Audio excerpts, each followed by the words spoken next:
Pacific Community, SPC, hosted the first Triennial Conference of Pacific Women more than 40 years ago, with the purpose to create a space where Pacific women could meet, share their experiences, and identify measures for the advancement of women.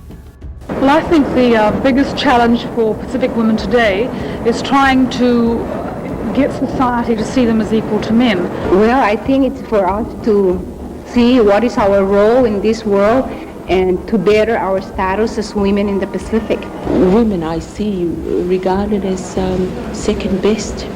They're there but not to be heard. They're there to be seen but not to be heard. At the 6th Triennial Conference of Pacific Women and first meeting of Pacific Ministers for Women held in Noumea in 1994, the region adopted the Pacific Platform for Action for the Advancement of Women and Gender Equality, also known as the PPA. This formed the basis of the Pacific region's participation at the 1995 World Conference for Women in Beijing. We are all aware of the challenges that we face in reducing gender inequality. The PPA identified 12 critical areas of concern for gender equality and women's empowerment. These later became the 13 critical areas of concern. They include health, education and training, economic empowerment, agriculture and fishing, legal and human rights, shared decision-making, environment, culture and the family, mechanisms to promote the advancement of women, peace and justice, violence, poverty, and indigenous peoples' rights. The rationale in having a regional platform was to include issues of relevance to the Pacific and to embed a Pacific context.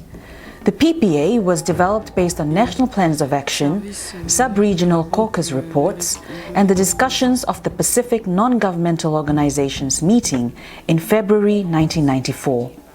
In how important it is to consult women. Over time, the Triennial conferences became the monitoring mechanism of the PPA, providing an opportunity to review progress and obstacles for the advancement of women.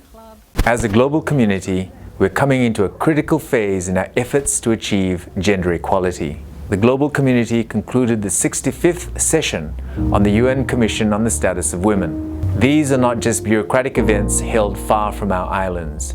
These are vehicles for setting targets and goals, garnering international support and resources, and keeping ourselves accountable to our shared aim, improving the lives of Pacific women and girls.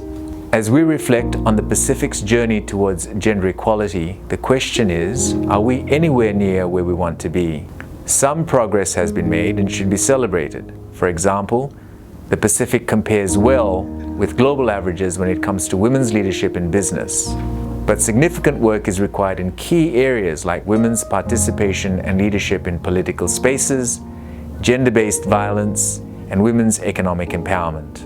Globally, the Pacific Island countries have the lowest representation of women in national parliaments and local governments, while rates of violence against women are amongst the highest in the world.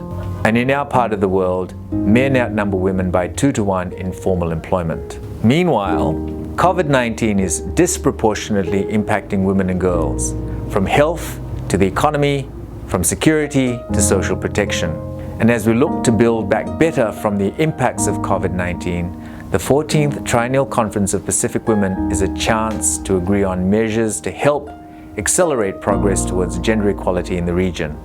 In deliberations for the Triennial, we can look to the 2017 Triennial outcomes for guidance, especially in generating knowledge to inform policies and decision-making and supporting advocacy for women's economic empowerment. We can also look to the agreed conclusions from CSW 65 for guidance, including the adoption of temporary special measures such as quotas for government and public sector leadership, encouraging political parties to nominate as many women as men candidates and to promote equal leadership in their structures, assisting survivors of domestic violence by strengthening psychosocial support and survivors' access to this support, and enhancing women's presence and leadership in all places where decisions on climate change mitigation and adaptation are taken. The Triennial Conference of Pacific Women plays a critical role in not only monitoring progress of the PPA, but provides an opportunity to link with other national, regional, sub-regional and international gender equality mechanisms and agendas.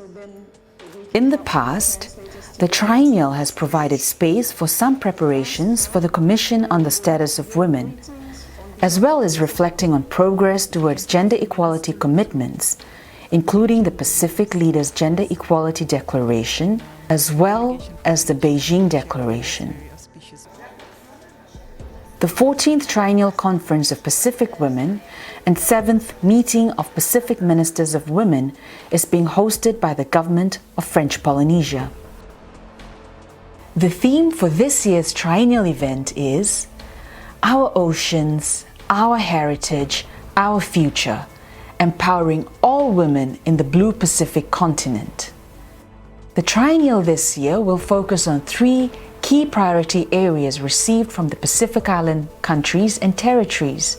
They are gender-responsive climate justice, women's economic empowerment, and gender-based violence. The Triennial will also see the launch of the Pacific Beijing Platform for Action Plus 25 report, which will focus on the progress in implementing the BPA in Pacific Island countries and territories since the Beijing Plus 20 review report. For more information, please visit the Triennial webpage or email on hrsdcoms@sbc.int.